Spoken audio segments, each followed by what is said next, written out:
Bonjour, aujourd'hui on va faire un cours sur les vecteurs, classe de seconde, équivaut tronc commun scientifique marocain.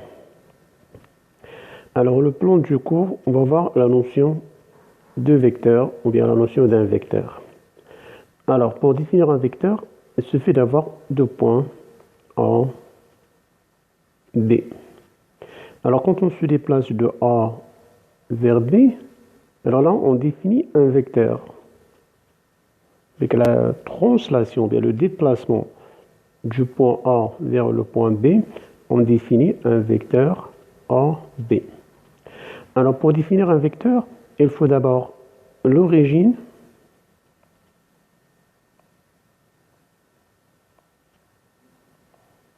c'est A. Il faut la direction, c'est la droite AB. Bon, la direction, ne pas confondre la direction et sens. La direction, c'est le support. Donc c'est la droite AB.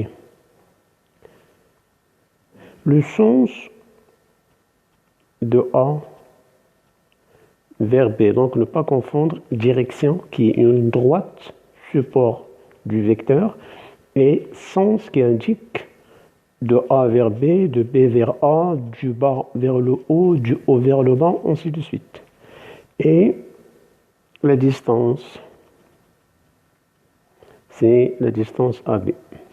Donc, voilà les caractéristiques pour définir un vecteur. Il faut toujours que ce vecteur ait une origine, une direction, un sens et une distance. Alors pour les applications des vecteurs, on les applique sur les forces. Donc des fois, en physique, la force F, appliquée par un objet sur un autre objet, souvent il y a le point de contact. Il y a la direction de la force.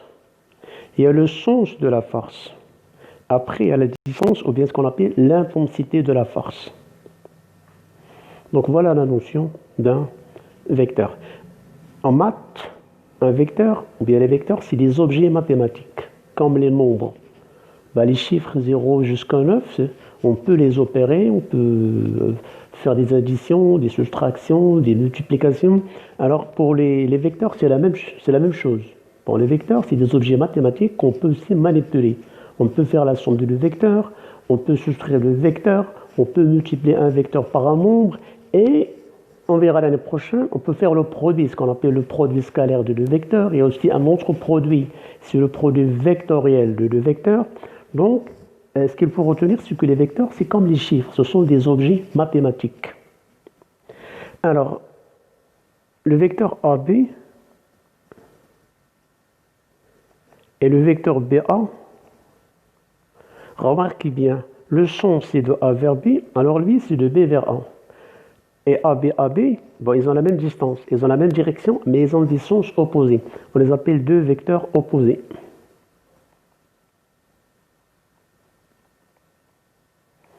Alors, vecteurs opposés, comme par exemple, pour les chiffres, vous avez 3 et moins 3 sont deux nombres opposés. 4, moins 4, moins 5, 5. Donc, pour les vecteurs aussi, on a ce qu'on appelle des vecteurs opposés. Et comme pour les chiffres, on a ce qu'on appelle le chiffre nul, 0. Pour les vecteurs aussi, il y a ce qu'on appelle le vecteur 0. Le vecteur 0, c'est par exemple A, A. Le vecteur AA, ça veut dire la distance, c'est 0. Donc, je ne peux pas me déplacer de A vers A. Je suis toujours sur le même point. Donc, ce vecteur, ça vaut 0. Mais attention, avec une flèche dessus, ça veut dire c'est le vecteur nul. Remarquez bien, 3 et moins 3 sont deux nombres opposés.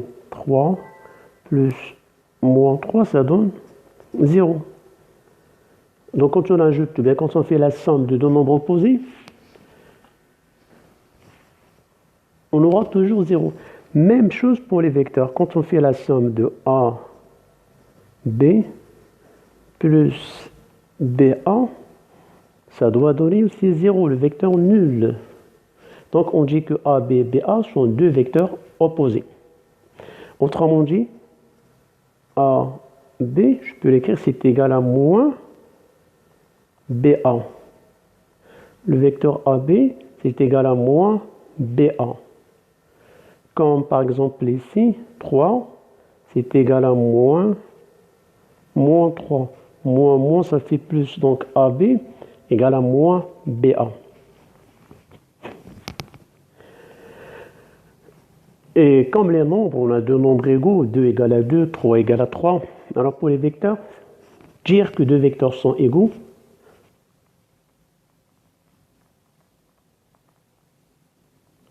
bon, je prends U et V sont égaux. Il faut d'abord, qu'il ait même sens,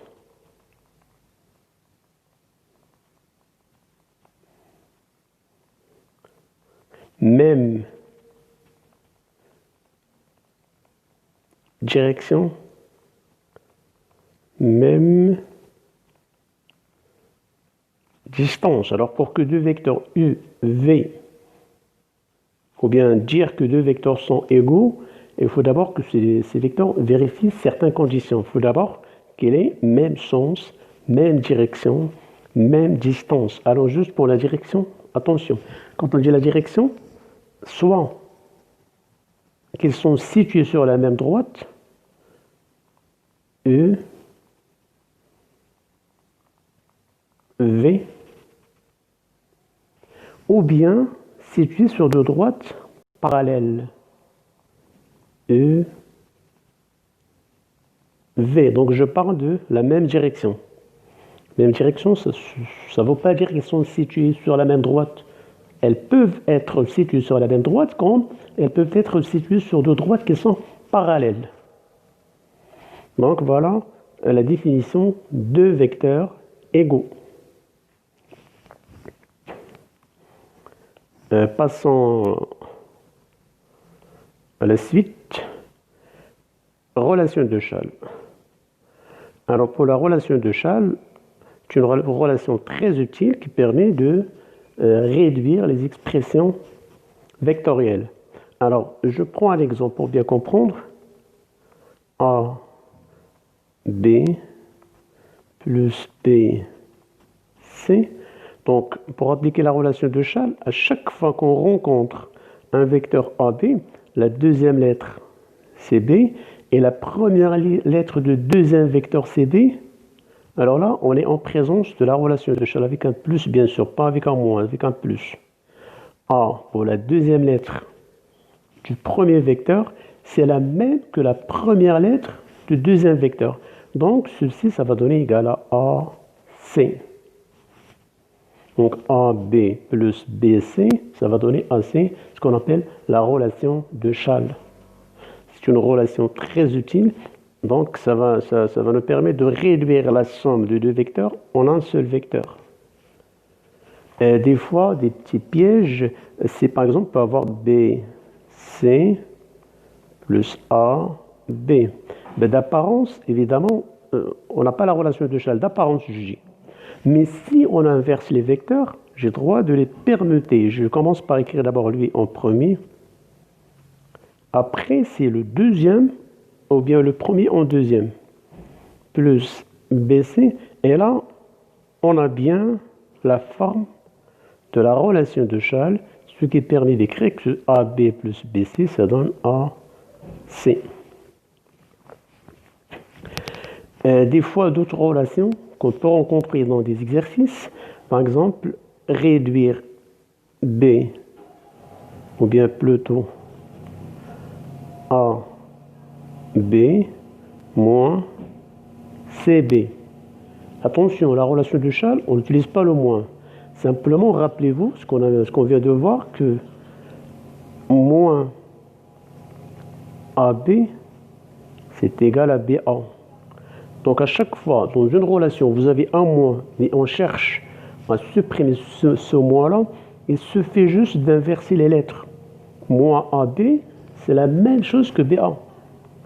Donc ceci égale AB. Et si j'ai moins CB, moins, donc je mets plus et j'inverse ce vecteur. BC. Et là, je suis bien en présence de la relation de Chasles.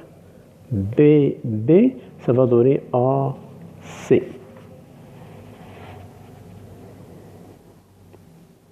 Un autre exemple.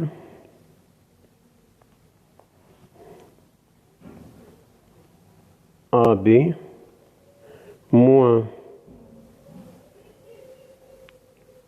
CD plus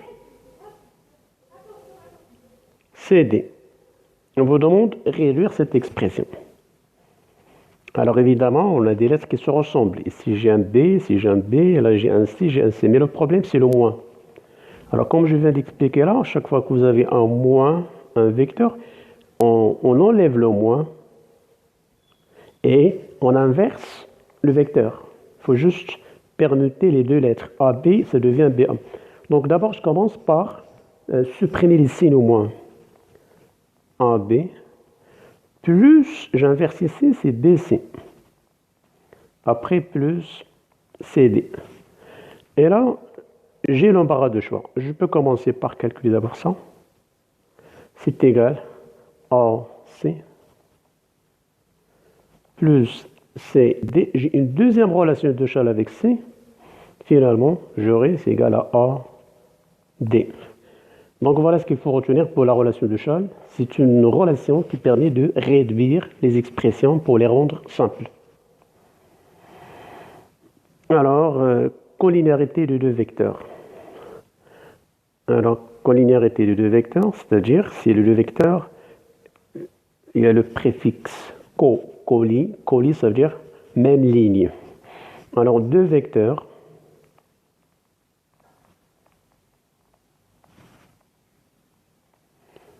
j'écris juste U et V, sont collinéaires. Si seulement si U égale à K, V. K, c'est un réel. Peut être positif, négatif, peu importe. Donc, si on arrive à trouver une relation entre U et V, ça veut dire U égale K fois V. Exemple, pour bien comprendre, U égale 2 fois le vecteur V. Dans ce cas-là, on dit que le vecteur U et le vecteur V sont collinéaires. Collinéaires, ça veut dire soit qu'ils sont situés sur la même droite,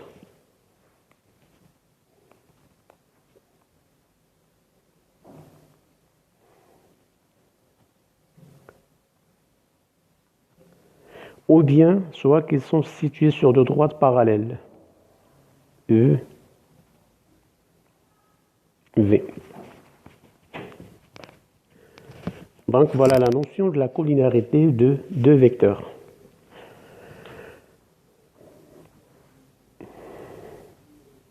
Coordonnées de vecteurs. Alors, d'abord, il faut définir un plan et un repère. Alors, je suppose le point A de coordonnées XA, YA. Le point B de coordonnées XB, YB. Alors, les coordonnées du vecteur AB, c'est XA ou bien XB moins XA, YB moins YA. C'est la définition, ou bien c'est la règle qui permet de trouver les coordonnées du vecteur AB. Exemple, le point A de coordonnées 2, 3, le point B de coordonnées 3, 5. Donc, le vecteur AB a pour coordonnées 3 moins 2, ça fait 1. 5 moins 3, ça fait 2. Alors, je prends un plan. Sur un plan, je représente les points 2, 3, 1, 2, 1, 2, 3, 4, 5. Alors, ça c'est le point A. Le point B c'est 3, 5.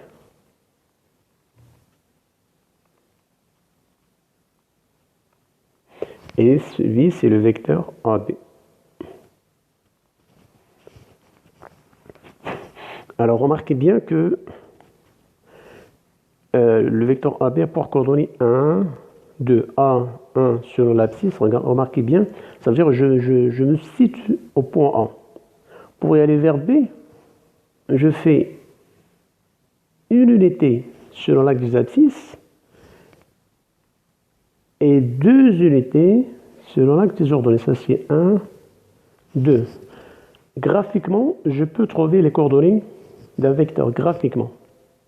En commençant toujours par l'origine et on cherche à se déplacer vers le point B, mais pas directement, juste indirectement. C'est-à-dire, je me déplace d'abord horizontalement selon l'axe des abscisses. Après, je monte verticalement pour arriver au point B. Donc voilà les coordonnées du vecteur AB. On peut les calculer. À chaque fois qu'on nous donne les points A et B, on aura les coordonnées du vecteur AB, ou bien graphiquement, on peut aussi les retrouver. Faites attention, des fois, on peut avoir un truc comme ça. Dans cet exemple-là, alors CD, alors le vecteur CD, alors là, je me déplace à gauche, attention. C'est moins 2, et je monte, par exemple, 2, ça fait 2. Et des fois, le vecteur, c'est comme ça. E, F. Alors là, je descends, ou bien je me déplace à droite, d'abord. 1, 2, juste des exemples que je prends. Ça fait 3. Quand on se déplace à droite, ça fait plus. Après, je descends vers le bas de 2 unités, ça fait moins 2. Donc, pour trouver les coordonnées d'un vecteur, quand on se déplace à droite, c'est compté positif. On se déplace vers le haut, compté positif. On se déplace à gauche, compté négatif. On se déplace vers le bas, compté négatif. Donc voilà pour les coordonnées d'un vecteur. Maintenant, on va passer au calcul des coordonnées d'un point de milieu, soit I,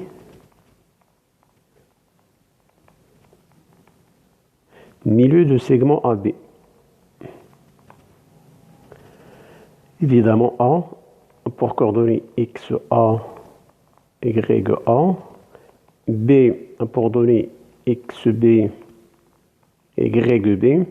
Donc, les coordonnées du point I, milieu de segment AB, XI est égal à XA plus XB sur 2, YI égale YA plus YB sur 2. Par exemple, pour bien comprendre, A c'est 1, 3, B c'est 3, 5. Alors I, milieu du segment AB, aura pour coordonnées XI, c'est abscisse de A plus celle de B sur 2, ça fait 1 plus 3, ça fait 4 sur 2, ça fait 2. Ordonnée de A plus celle de B, 3 plus 5, ça fait 8, divisé par 2, ça fait 4. Donc les coordonnées du milieu du segment AB, c'est 2, 4. Ça veut dire, j'écris comme ça, I, pour coordonnées 2, 4.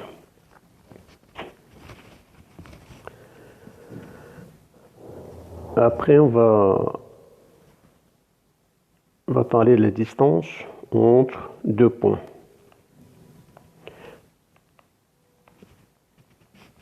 Distance entre deux points A et B, avec A pour coordonnées XA, YA, B, XB, YB. Alors la distance A, B. Alors juste une petite remarque pour la distance, il fallait toujours la garder au carré. AB carré. Vous allez voir pourquoi. Il vaut mieux, mais normalement on peut ne pas le faire, mais il vaut mieux garder AB carré. C'est égal. Alors XB moins XA e carré plus YB moins YA e carré. Donc on préfère garder comme ça. Et après, si on veut la distance AB égale à racine du résultat. Mais il vaut mieux garder comme ça. Pour ne pas mettre la racine. Au lieu de garder juste AB, on devrait mettre la racine. Donc AB carré, c'est XB moins XA au carré plus YB moins YA au carré. Exemple. A 1, 3. B 2,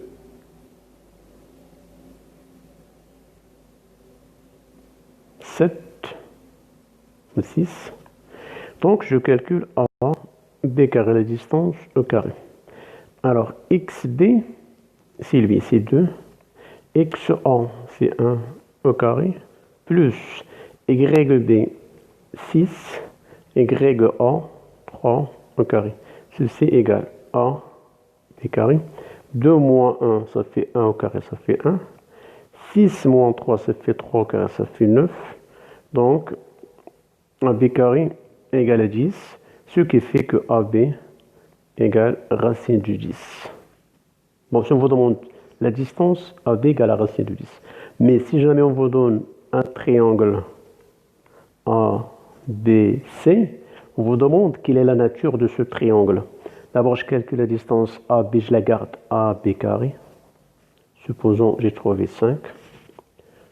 Après, je calcule la distance AC, je trouvais AC carré égale à 4, je la garde comme ça. Après, j'ai calculé BC, je trouvais BC carré égale à 3. Et on vous pose la question, quelle est la nature de ce triangle? Est-ce que c'est un triangle équilatéral? Est-ce que c'est un triangle isocèle? Est-ce que c'est un triangle rectangle? Or, les trois distances, elles sont différentes. Donc, ce triangle, elle est ni équilatéral, ni isocèle. Mais ça peut qu'il soit rectangle. Et c'est la raison pour laquelle je vous demande de garder AB au carré. Donc, j'utilise la réciproque de Pythagore. Alors, je prends la plus grande distance, c'est AB carré. J'ai AB carré égale à 5. Et j'ai AC carré plus... Pardon, là, c'est pas 5. Donc, je change pour avoir la relation de Charles. Normalement, c'est 25. Là, c'est 16. Et là, c'est 9. Égale à 25. Et AC carré plus BC carré égale à 9. Plus 16 égale à 25. Donc, on remarque bien que AB carré égale à AC carré plus BC carré. Et d'après la réciproque du théorème de Pythagore, le triangle est rectangle. Donc voilà l'intérêt de garder AB carré. Parce que dans ce genre d'exercice, quand on vous demande de calculer les distances, c'est juste pour vous demander la nature des triangles. Donc je préfère garder AB carré égal à BC carré égal. Bon, si j'ai 3, les 3 sont égales, on dit que c'est un triangle équilatéral. Si j'en ai juste 2, je dirais que c'est un triangle isocèle. Mais si j'en ai aucune, comme dans ce cas-là, alors il faut prendre la plus grande, la comparer à la somme des deux autres.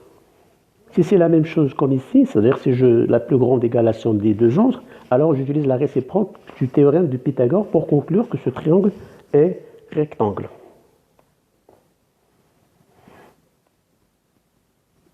Distance, collinéarité de deux vecteurs. Alors avec les coordonnées, alors E, le coordonnée A, B, V, c'est un vecteur de coordonnées A', B'. Alors on calcule ce qu'on appelle le déterminant.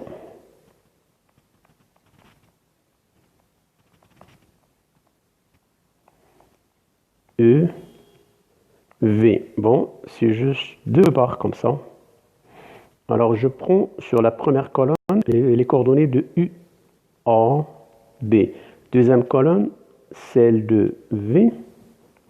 Et je calcule, voilà comment calculer, lui fois lui, ça fait A, B', moins lui fois lui, moins A', B.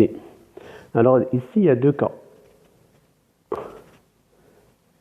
Si A, B' moins A'B égale à 0, alors E et V sont collinéaires. Bah, si c'est différent de 0, A, B' moins A'B différents, évidemment, ils ne sont pas E et V ne sont pas collinéaires. Bon, les applications pour la collinéarité, on vous donne par exemple 3 points A, B et C. On vous demande est-ce que les 3 points A, B, C sont alignés.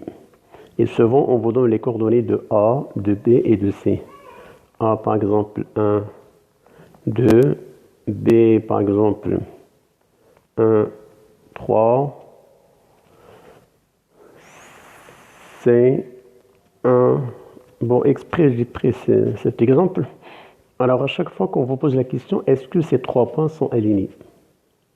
Ou bien, montrer que les points sont alignés. Ça dépend de la question. Alors, pour montrer que ces 3 points sont alignés, ou bien pour vérifier s'ils sont ou pas alignés, il faut tirer à partir de ces 3 points 2 vecteurs. Je prends par exemple le vecteur AB et le vecteur AC. Et bien sûr, je dois avoir les coordonnées de ces deux vecteurs. Alors, rappelez-vous comment on calcule les coordonnées d'un vecteur. C'est xb moins xa pour abscisse, yb moins ya pour ordonnée. 1 moins 1, ça fait 0. 3 moins 2, ça fait 1. Pour AC, je fais la même chose. Abscisse moins abscisse, ça fait 0. Ordonnée moins ordonnée, ça fait 5 moins 2, ça fait 3. Alors, maintenant, il faut vérifier la collinéarité de ces deux vecteurs. Alors, j'utilise le déterminant. Alors, AB, 0, 1. Et ici, je place les coordonnées de AC. 0, 3. Je calcule le déterminant. 0 fois 3, ça fait 0. Moins 1 fois 0, ça fait 0. Donc, égal à 0. Conclusion, donc, AB et AC sont collinéaires. Et donc, les points A, B et C sont alignés. Normalement, dire que A, B, AC sont collinéaires, ça veut dire les droites AB et AC sont parallèles. Et comme ils ont un point commun, normalement la droite AB doit être parallèle à la droite AC. Et comme ils ont un point commun, ça veut dire ces droites sont confondues. Et par conséquent, les points A, B, C sont alignés. On peut aussi faire la même chose pour montrer que les droites sont parallèles. Je prends par exemple le point A, le coordonnée 1, 2, le point B, de coordonnées 1, 5, le point C de coordonnées 3, 2, et le point D de coordonnées 3, 7. Alors, question, montrer, ou bien vérifier, ça dépend, que la droite AB est parallèle à la droite CD. Alors, comme d'habitude, on prend le vecteur AB. Les coordonnées xb moins xa, ça fait 0. Yb moins ya, ça fait 3. Je prends le deuxième vecteur CD. Les coordonnées 3 moins 3, ça fait 0. 7 moins 2, ça fait 5. Après, je calcule le déterminant des deux vecteurs. 0, 3, 0, 5. 0 fois 5, ça fait 0. Moins 3 fois 0. Donc finalement, ça donne 0. Conclusion. Donc, les vecteurs AB et CD sont comment? Sont collinéaires. Et donc, les droites, là, ils n'ont pas de point commun. C'est 4 points distincts. Les droites A, B, la droite AB, elle est parallèle à la droite CD. Donc voilà pour cet exemple, l'application qu'on peut rencontrer pour la collinéarité du vecteur. Soit pour montrer que 3 points sont alignés, soit pour montrer que, si on veut donc 4 points distincts, que les droites sont parallèles. Bon, voilà pour cette partie. J'espère que vous avez bien compris. Bon courage et